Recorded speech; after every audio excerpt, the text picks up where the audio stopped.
À l'heure où le simple fait de porter le voile est jugé incompatible avec les valeurs de The Voice ou même incompatible avec des activités syndicales, il est bon de savoir qu'il y a en ce bas monde un groupe prêt à accueillir tout le monde et dans lequel le hijab peut s'accorder avec des lunettes de piscine pourvu qu'il soit noir. Ce monde, c'est le monde merveilleux du Black Bloc. Cette semaine, nous allons revenir sur ce phénomène politique et le traiter en tant que tel. Pourquoi, comment, qui? Nous avons posé ces questions à deux jeunes se réclamant de cette mouvance, des jeunes que nous avons dissimulés avec soin dans la pénombre, comme les djihadistes repentis dans 7 à 8, pour qu'ils aient un air mystérieux et inquiétant.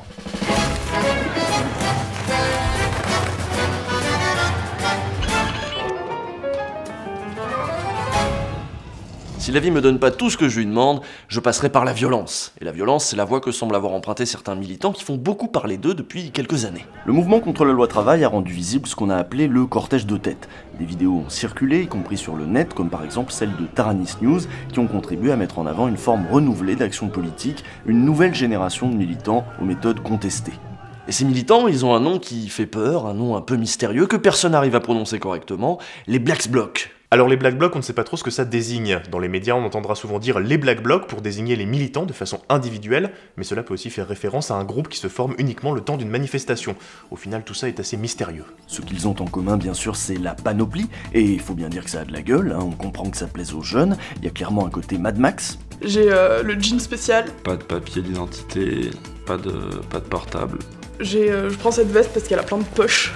Prendre un numéro soit d'une asso, soit d'un avocat, si jamais on finit en garde à vue. Je prends plein de sérum filles, trucs comme ça.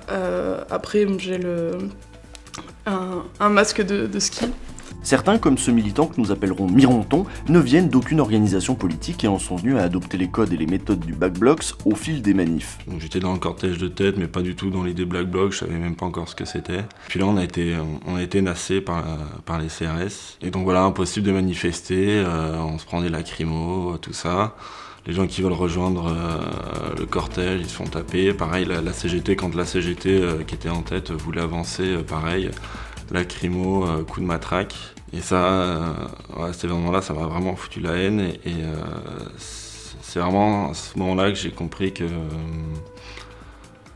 si on voulait changer l'ordre social et l'ordre bourgeois, on allait forcément se confronter aux forces de l'ordre et à la police, quoi. Et d'autres, comme celle-là, que nous appellerons évidemment barge à bulles, venaient d'orgas traditionnels. Dans le cortège JC, c'est genre hyper calme. Et je trouve ça chiant, en fait. Ils sont là, en rang, avec leur drapeau. Et donc, du coup, je me dis, bon, bah, on va essayer de trouver des gens qui gueulent un peu plus, quand même. Enfin, on n'est pas là pour défiler, on est là pour manifester. C'était après la mort de Rémi Fraisse, donc en novembre 2014. Et là, je me suis retrouvée, genre, en plein milieu du truc, avec des CRS partout qui te balancent des lacrymos. J'avais rien, j'avais aucun équipement, du coup, je me suis protégée avec mon gilet. Et puis en fait, plus j'y allais, et plus ça m'énervait de voir les autres orgas qui étaient toutes molles à faire leur petit défilé.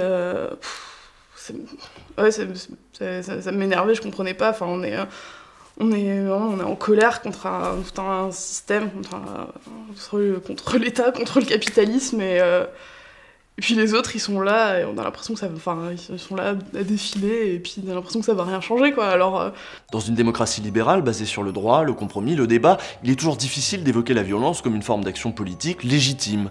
C'est le cas y compris pour les militants que nous avions rencontrés la semaine dernière, les militants communistes. Mais la révolution, c'est pas avoir de la violence au début d'une manif du 1er mai et casser des biens matériels, parce que ça, c'est aussi... ils justifient, c'est les black box, l'idéologie des situationnistes, bon, ça peut se penser, ça. Mais c'est grave de penser qu'en détruisant quelque chose, on va gagner. Au contraire, on participe objectivement au pouvoir en place qui dit « regardez ». Le discours dominant consiste évidemment à diaboliser les casseurs, mais aussi et surtout à dépolitiser leur action. Ils feraient ce qu'ils font uniquement pour casser et pas pour faire passer un message. Pourtant, quand on regarde leurs tags, quand on regarde leurs banderoles, on voit bien que leur action est politique, que l'on les approuve ou non. Après, les points d'unité de ralliement, si on s'en fie aux chants, etc., et aux banderoles, ce serait quand même l'anticapitalisme, l'antifascisme, et puis la haine des flics aussi, je pense.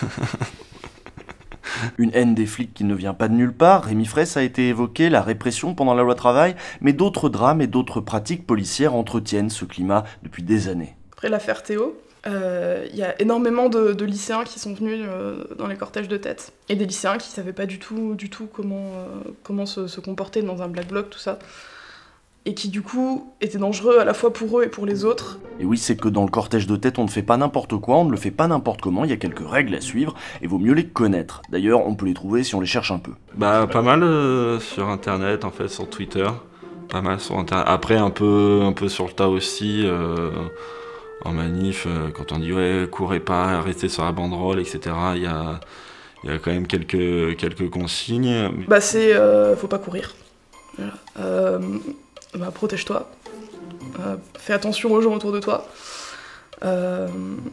équipe-toi parce que des lacrymos, et puis même si t'as des vêtements coquets, des trucs, c'est bien. On peut aussi voir de la politique dans ce que les Black Blocs choisissent de casser.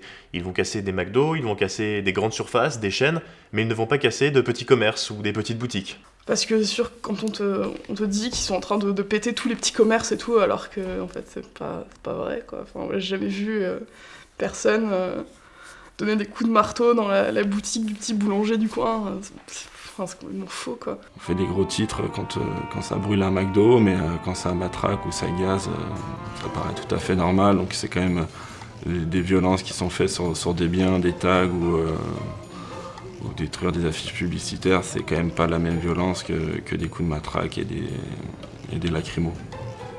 Puis on va te dire que oulala, les dangereux casseurs, et en fait la violence, tout ça, alors que ça a déjà été dit 1 milliard de fois, mais la violence la plus grave, c'est pas celle des manifestants, quoi. C'est pas 3 vitrines pétées, c'est les morts, les gens qui crèvent au travail. Alors qui sont-ils ces casseurs ultra-violents ?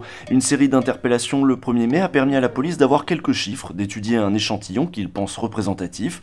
On y trouvait des jeunes, bien entendu, souvent diplômés, parfois juste précaires, et les autorités ont été surprises enfin de voir que le groupe était composé d'un tiers de femmes.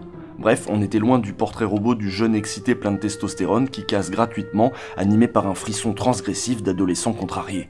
Il y a une certaine excitation, une certaine adrénaline dans la confrontation, et ça fait partie aussi de la chose, mais c'est pas le but premier, et c'est pas un objectif en soi non plus.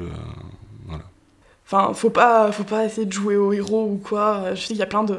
Parce que ça reste quand même un truc qui est assez masculin, et t'en as plein qui sont à fond dans un trip viriliste et tout, et genre, limite, aller en garde à vue, c'est le summum de la gloire, quoi. Enfin, Donc si c'est pas pour ça qu'on dégrade ou qu'on tient tête aux forces de l'ordre, c'est pourquoi ? Pour faire la révolution ? Ouais, non, j'y crois pas trop, en fait. Je pense pas que ça va faire péter le système, et que va y avoir la révolution et tout grâce à ça, mais ouais, au bout d'un moment, on t'écoute pas quand tu fais ta manif pépère, à un moment tu passes à d'autres moyens, quoi. Il s'agit donc pour ces jeunes de se faire entendre, mais sans trop d'espoir, si ce n'est peut-être celui de n'être pas trop écrasé. Il s'agit de se dire qu'on a relevé la tête et que même si on ne croit pas au grand soir, on peut continuer de rejeter ce monde et ses valeurs. Le travail, ça me bouffe, quoi. Enfin, du coup, j'ai pas envie de devoir subir ça toute ma vie, j'ai pas envie que les autres subissent ça. Je comprends pas qu'on puisse s'infliger une telle souffrance pour...